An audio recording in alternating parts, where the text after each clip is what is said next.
Speaking of Jimmy and Jey,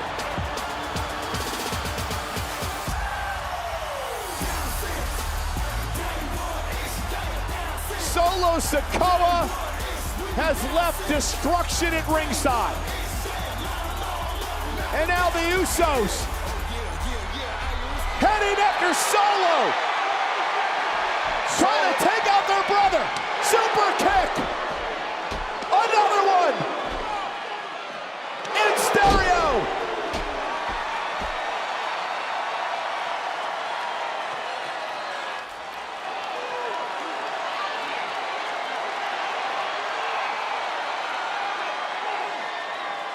Uso splash. I hope Roman Reigns is looking on, because Jimmy and Jey have promised next week at Money in the Bank, it is time for lockdown in the Uso Penitentiary. Yo, party people, what is up? It's your boy, the best gabber in the biz. And alright, episode of SmackDown just concluding, with reports of Vince, changing a couple things before the show, including, matches and, stuff like that. But aside from that, LA Knight still was able to get a huge win. Yeah! More bloodline progression as we come closer to the Civil War at Money in the Bank. And Liv Morgan is back, though it's really still not going to make us care about Ronda. But hey, guys, don't worry. Everything that happened here on SmackDown tonight, you're about to hear about it right here, right now. Top to bottom, start to finish, because you already know what time it is. Newest episode of The Gift of Gabe is coming at you right about, now. No chance, so that's what you got. Up against a machine too strong. Pretty politicians buying souls for run song puppets. Won't find their place in line. But tie a string around your finger now, boy, 'cause it's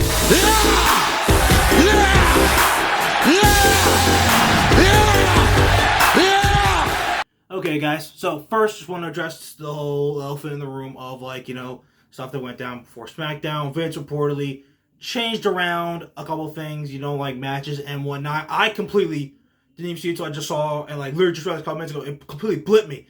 Shotzi versus Bayley for her Money in the Bank spot completely got taken off the show, and I replaced with Charlotte and Lacey Evans, which, outside of the Asuka attack to, progress that for next week, pretty much pointless.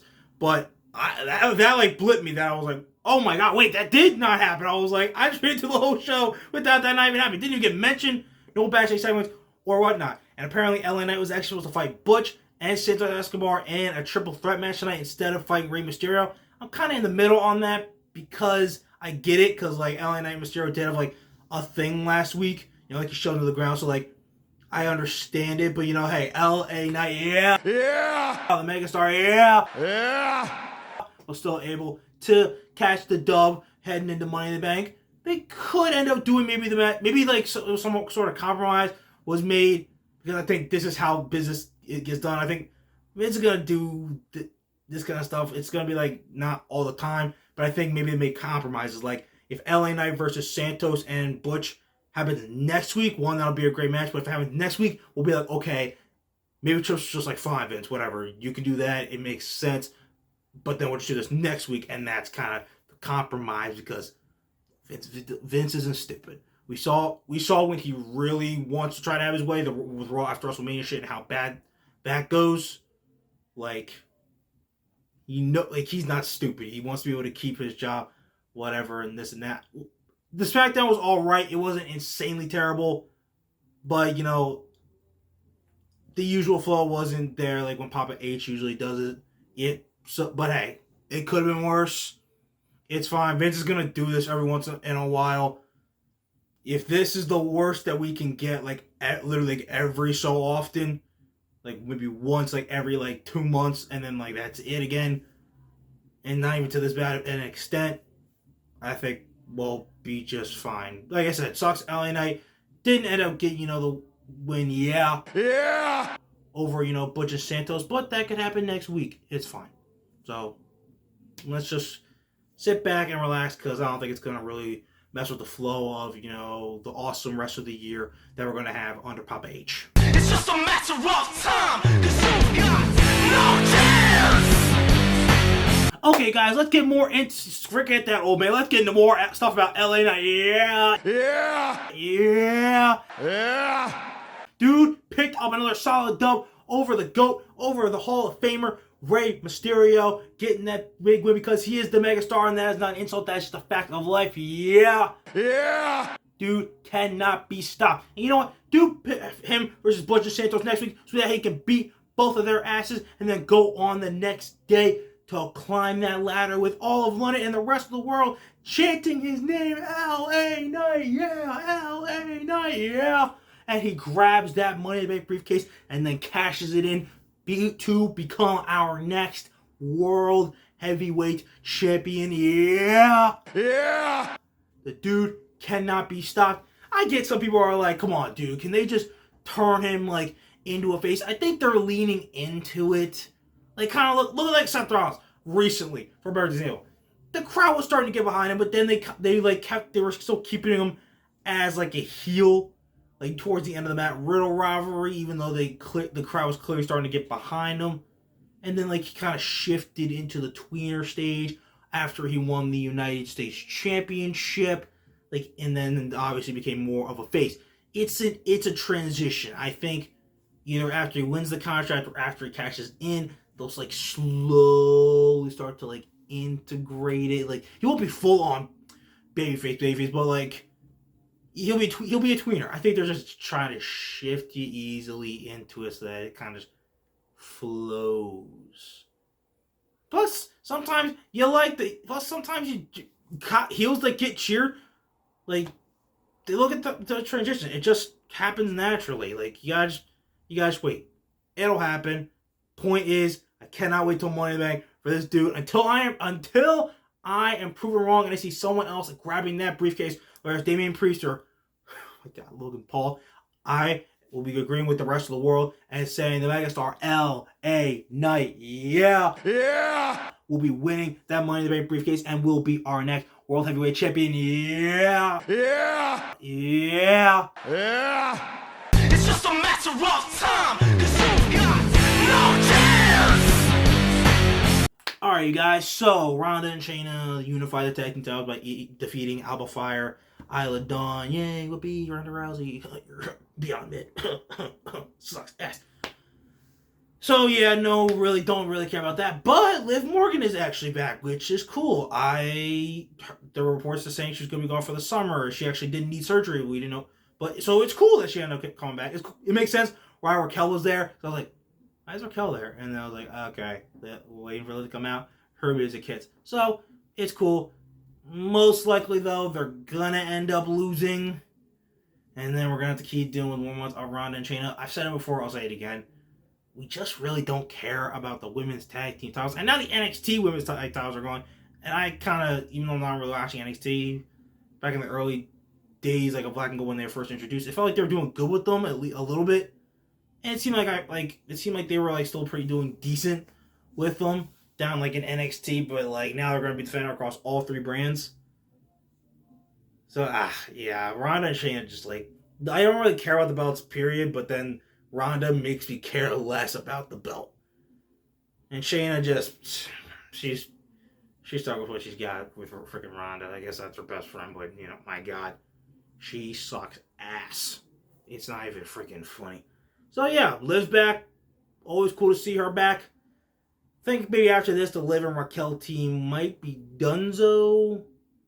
Don't know if she ever, because reports saying Rhea might be champion for a while, so I mean, hell, let's see Liv and Rhea. I wouldn't mind seeing that, but I think the tag team might not last too much longer after this tag team title rematch, but I can't say the same about the tag title reign of, you know, Ronda and Shayna, because that probably at least has, unfortunately, another like 2 months on it. But hey, it's a bathroom break. What else do I gotta really say? It's just a matter of time, 'cause you've got no chance. Okay, you guys, Bloodline story, once again, heavily on SmackDown here tonight. The Usos bringing back an old saying we really haven't heard for a little bit. They was like, welcome to the Uso Penitentiary. Man, we are back throwing up the ones because the Usos are now in your city. You know, it was the story was all right. We're still coming off the high that seriously was last week. This is like the middle period before we really get back into gear next week when Roman comes back. We have another 2-on-2 face-to-face confrontation before we have the awesome match at Money in the Bank to progress the story in this chapter of the Bloodline story, which is the Bloodline Civil War. I mean, maybe I'm a little disappointed. Maybe we can have it next week. It'd just be nice for like Jimmy, Jey, and Sammy just have one like reunion thing. Just be like, yo, dude, we're sorry. You were always with us from day one, even when we really didn't deserve it. You always had our backs. Like, love you, Oos. It's like, yeah, bro. Let's do the handshake. Done. Hug it out. I love you, Oos. Like, this 3 of us, we run this shit together. Like, that'd be pretty cool. Maybe they do it next week. Cross my fingers. There are dogs. But like how they freaking still did the Solo thing tonight. Double super kick laying him out again. So Solo's really going to enjoy when Roman comes back next week. And they most likely end up beating the crap out of the Usos the night before. They end up probably taking the straight up L to the Usos in that tag match in the main event of Money in the Bank in London, the O2 Arena, which most likely Solo's taking that pin. But I guess if they were to pick a time for Roman to just get pinned, I would get to be like, oh my god, Jey pinned Roman in the tag match. Maybe he could actually pin him one-on-one. And then it's like, wrong. Spear, 1, 2, 3 at SummerSlam when they fight, and Roman retains again. So to tease the people who think Jey's gonna dethrone Roman, so that they can be wrong. That I'll be fine with Jey pinning Roman in Money in the Bank just to make those guys angry, because Jey being Roman for the titles is not happening. But hey. It's all fun and games until, someone gets spiked in the throat. Ask for a challenge. Ask Sheamus. Dude straight up got put through the barricade. They really went no contest on that. Don't do that for a while. But hey, I get it. It's Solo. He's meant to be like a mean destructive force. So that eventually he can take that Samoan spike and go right to the Tribal Chief's throat. Literally. So yeah, Bloodline Civil War. Let's keep it going. Next week, the Tribal Chiefs returning. Shit's gonna hit the fan again, and as you haven't learned in the Bloodline story plus shit hitting the fan equals cinema.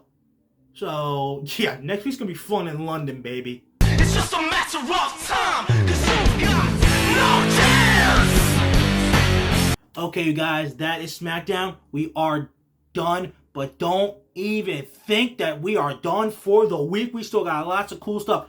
Hey, there's Collision tomorrow. Go check that out tomorrow night when CMFT Ricky Starks. That's right, Dax. I'm sticking with you, bro. You're not going a little bit too far. Hell, Stanhouse went a little bit far. But CMFTR Ricky Housen. That's right. Gotta remember it.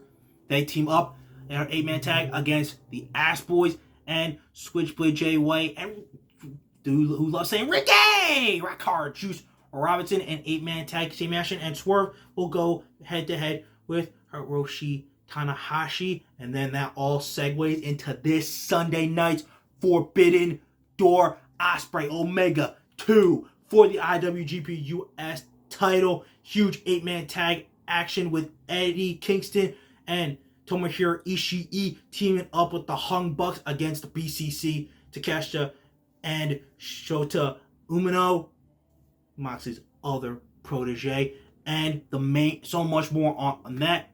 And then the main event, Danielson Okada, first time ever. I'm still sticking with the American Dragon. It's going to be a great night. Y'all thought last year's Forbidden Door was awesome? This one might just top it. Not even blind. So guys, please check out all these shows because you're not going to want to miss them. And you're not going to want to miss what your boy, the best Gabber in the biz, has to say afterwards. So guys, keep doing what you're doing. Like, subscribe, all that cool stuff. And remember, when it comes to talking wrestling, who better to gab with than Gabe right here. Alright guys, I'll see you after Forbidden Door on Sunday, after the American Dragon slays the Rainmaker and drives his ass up like it's the desert. Deuces Puces, party peoples. I'm out of here. Go Dragon. Wait, was that the bully?